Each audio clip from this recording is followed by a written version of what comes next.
Hi, I'm Mary, I'm 81 and I've suffered from emetophobia since about the age of 6 and suffered very badly, I would say. But recently I was lucky enough to be looking onto the internet and I came across the Thrive website and I bought the book Cure Your Emetophobia and Thrive. I started to read it and I thought, this sounds good, because up until then I'd had various types of psychological treatment.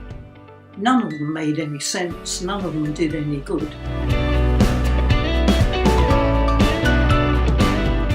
And I worked through the book. I had reminders to remind myself every day of things that I'd got to do, things that I'd got to stop doing.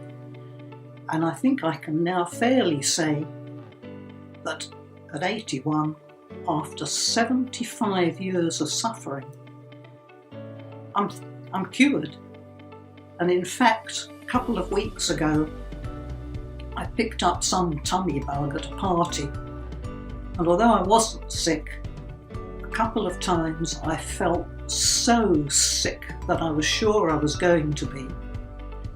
And there was no panic, there were none of the tactics that I would normally get up to. If you've got emetophobia, and if you want to start enjoying your life, then getting rid of that emetophobia should be virtually the top on any list of what you're going to do. It comes first. It's as though your whole life you've been bogged down and something has come along and removed it all, and suddenly you're light and airy and you're free and life is fun. And in fact I realise nowadays life is beautiful.